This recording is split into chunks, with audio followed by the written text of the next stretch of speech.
Bonjour et bienvenue à cette initiation à la plateforme Cobalt.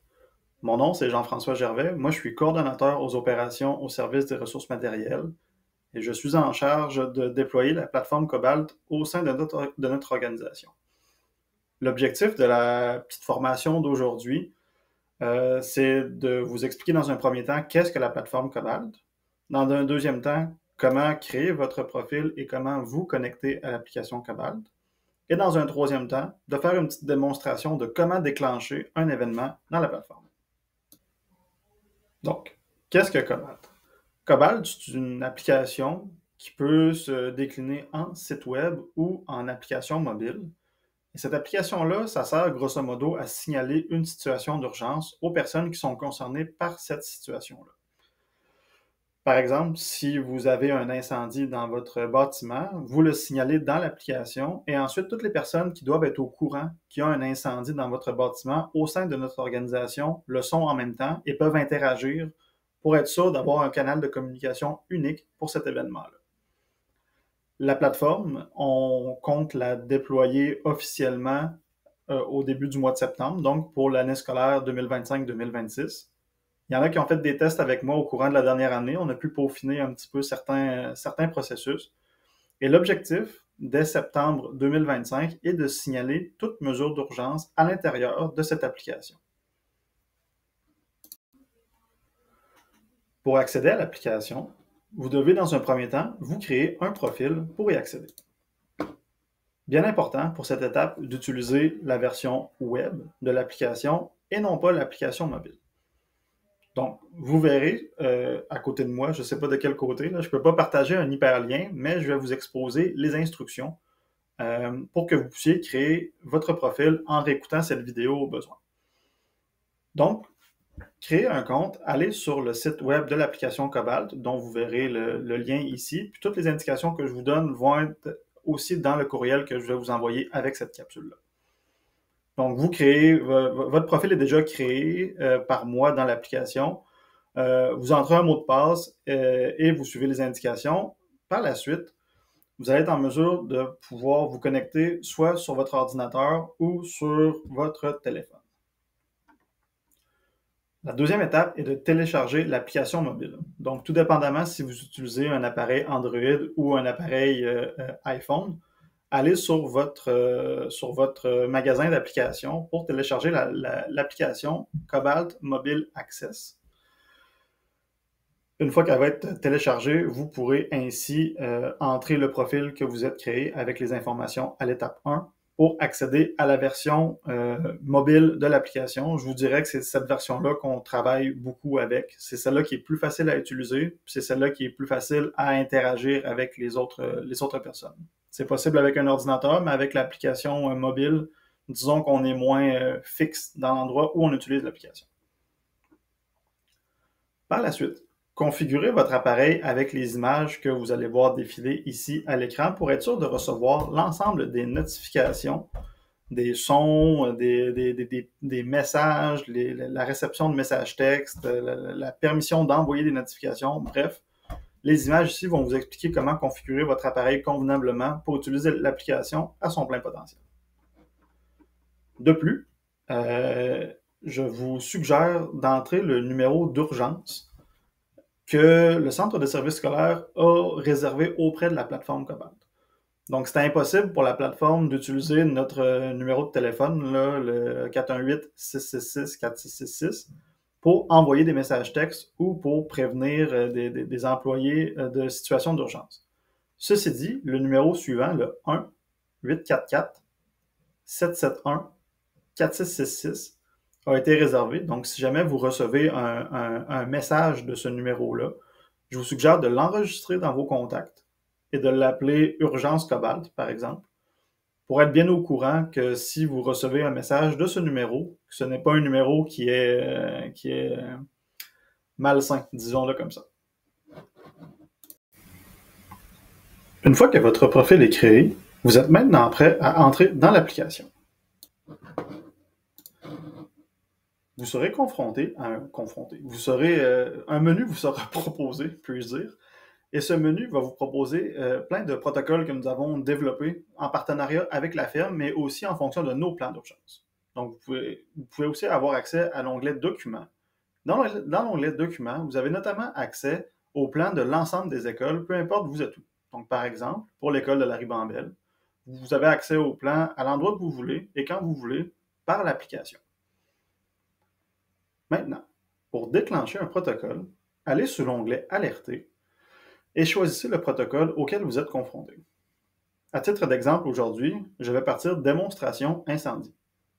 Dans un premier temps, vous choisissez le bâtiment duquel vous déclenchez l'alerte. Donc, pour aujourd'hui, choisissons par exemple Petit Prince. Plein de questions vont vous être posées pour le déclenchement de l'alerte. Quand il y a une petite boîte comme ça, vous pouvez écrire du texte. Vous pouvez écrire vous pouvez ne pas répondre, ou vous pouvez répondre je ne sais pas, ou vous pouvez répondre une réponse précise, tout dépendamment de votre degré de compréhension et votre degré de connaissance de la situation d'urgence. Quelques autres questions vont vous être posées et vous déclenchez l'alerte. Ces questions-là, quand on vous les pose, c'est pour avoir un bon portrait de qu'est-ce qui se passe dans l'école quand on reçoit l'alerte. Donc, les premiers répondants, le comité de mesures d'urgence à l'intérieur du centre de service scolaire. C'est pour nous donner le plus d'informations possible sur comment agir. Donc, maintenant, sur mon téléphone, j'ai une alerte qui vient de me mentionner comme quoi qu'une situation d'urgence est actuellement en cours à l'école du Petit Prince. Ici, ce que vous voyez à l'écran, c'est ce que vous aurez comme proposition. Donc, quand vous êtes dans l'école, vous avez des questions à répondre. Une fois que vous êtes sorti de l'école, ne pensez pas faire ça quand vous êtes dans l'école, quand il y a la mesure d'urgence. Quand vous êtes sorti de l'école, vous avez des questions à répondre et je reçois la réponse en temps réel de mon côté. Donc, je peux dresser un portrait clair d'où vous êtes rendu dans la situation et ainsi prendre contact avec d'autres personnes au besoin pour vous renseigner. Il y a des questions à répondre par un menu déroulant. Il y a des questions qui peuvent être à répondre par un petit texte comme ça. Et l'ensemble de ces questions-là sont obligatoires. Donc, si vous n'avez pas répondu, elle va toujours rester dans le menu. Vous avez aussi des instructions. Les instructions, c'est juste des petits rappels pour être sûr de ne pas oublier des situations qui peuvent paraître évidentes, mais que dans une situation d'urgence, ça peut être sorti de notre tête. Donc, en fonction des réponses que vous allez répondre à ces questions-là, il y a une espèce d'arborescence qui se crée et ça va interpeller les personnes qui sont à interpeller dans le... Donc, par exemple, est-ce qu'on doit contacter le transport scolaire? Si la réponse est oui, il y a une notification qui va arriver chez des responsables au transport scolaire, mais si la réponse est non, le transport scolaire ne sera pas interpellé pour cet événement. Donc, en fonction des réponses que vous donnez, il y a d'autres questions qui arrivent parce que vous continuez de descendre l'arbre vers la fin du protocole. Ici, vous pouvez, par exemple, noter ou signaler comme quoi vous avez commencé à informer les parents de la situation. Comme ça, moi ou les répondants là, du centre de service scolaire, nous allons voir que vous avez commencé, mais vous n'êtes pas obligé de marquer que vous l'avez complété tout de suite. Donc, on va savoir que c'est en cours. Et par la suite, ça va toujours rester dans votre menu. Donc, une fois que c'est terminé, vous cliquez sur Terminer, l'étape est franchie, et après ça, le protocole est terminé. Cette étape-là est terminée. Donc, vous voyez, ici, les lieux sont-ils sécuritaires? Là, on est vraiment rendu dans le fin du protocole. Puis en fonction des réponses que vous donnez à ces questions-là, ben nous, par exemple, nous, les ressources matérielles ou la direction générale ou le transport scolaire vont être en mesure, eux, de faire ce qu'ils ont à faire pour venir fermer l'événement. De plus, il y a une fonction de clavardage dans cette application-là. Donc, si vous avez quelque chose à nous dire qui est en dehors des questions ou si moi, j'aimerais ça interagir avec vous, vous allez dans l'onglet clavardage et vous adressez là, comme ça, les questions qui sont hors protocole ou si vous avez des photos à envoyer, si vous avez des éléments à discuter, des réponses rapides à avoir, mais là, vous voyez, je suis tout seul dans mon propre protocole. Mais là, vous pourriez répondre là, et tout dépendamment de votre département, vous pourriez y répondre aussi. Les réponses aux questions sont toujours dans l'onglet Répondre, ceci dit, et le clavardage s'appelle Chat. Donc, vous voyez, là, l'événement est terminé, la revue de l'événement est faite. Et là, moi, dans mon onglet de supervision, je peux aller voir qu'est-ce qui s'est passé dans cet événement-là à partir de la première étape jusqu'à l'étape ultime là, de fermeture. Donc, je vois l'événement s'est déclenché où, à quelle heure, c'est quoi les réponses aux questions qu'il y a eu. Puis ça, on le voit tous par la suite. Là. Ça s'enregistre dans l'application et on le voit tous. Donc, ultimement, moi, quand l'événement est terminé, je prends connaissance de ça et je ferme l'événement. Ça s'enregistre dans l'espace nuage de l'application. Et ensuite, on peut consulter en tout temps ce récit-là, cet audit-là de l'événement pour être capable de se référer à ça si jamais on a des interrogations ou des améliorations là, à aller chercher sur ce qui vient de se passer. L'application Cobalt, pour compléter la petite formation d'aujourd'hui, l'application Cobalt a plusieurs fonctions qu'on pourra explorer dans des phases ultérieures du déploiement de l'application. Il y a des phases de notification de masse, il y a des phases il y a des possibilités de géolocalisation de divers équipements, de diverses personnes, de divers...